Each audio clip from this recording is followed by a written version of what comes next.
Welcome to day 2 of the D2 Summit. Yesterday we talked about how do you get your arms around Web3, all of the elements that go into it. The day kicked off with some grounding, then we dug a little bit deeper into all of the things that go into Web3 with blockchain, NFTs, the metaverse, and really kind of got our arms around how do we get started. But knowing how to do something is different than actually doing it, right? We all know lots of things. We all know what we should be doing in our lives and in our work. But taking the actions is a way different thing. And a lot of times, action doesn't happen until something gets disrupted. We all know the word disruption, right?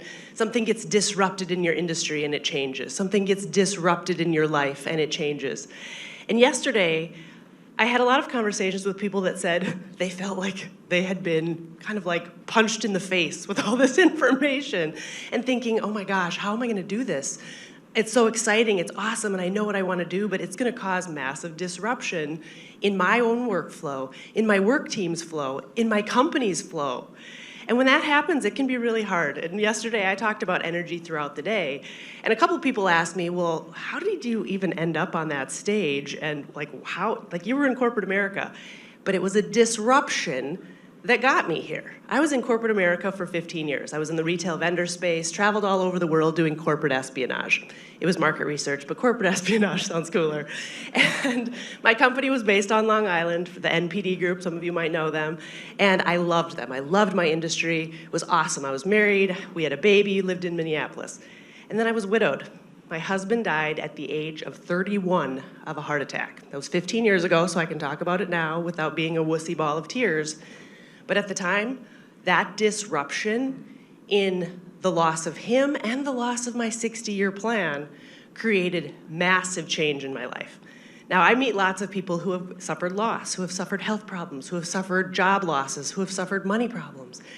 And there's a difference between the people that are able to say, ooh, that sucks, and I'm stuck down here now. I'm stuck in this place of self-pity and stuck in this place of not making change.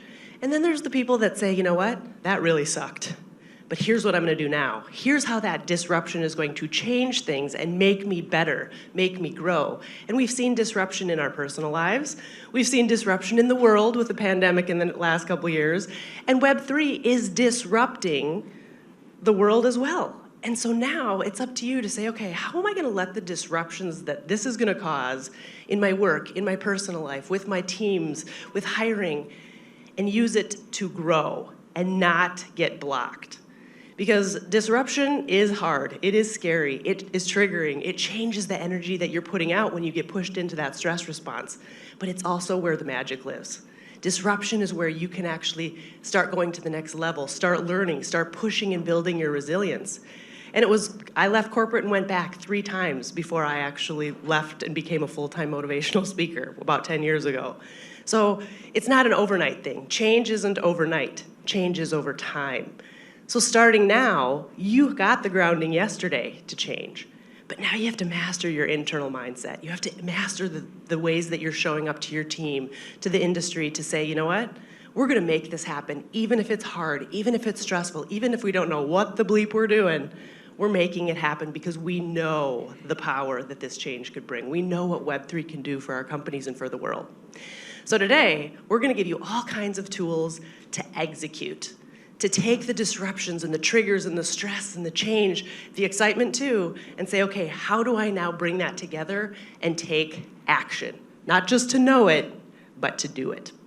So as you are listening today, we really want you to take lots of notes today. We want you to ask more questions, either in the Slido or in the LinkedIn group or to each other. We really want this to be a conversation so that, as we talked about yesterday, as Dale talked about co-opetition, we need to do this together. So we're talking today, we're gonna do a lot more interaction, really ensure that what these guys and gals are gonna be teaching you throughout the day, you're actually going to leave here to take action on the disruption, okay?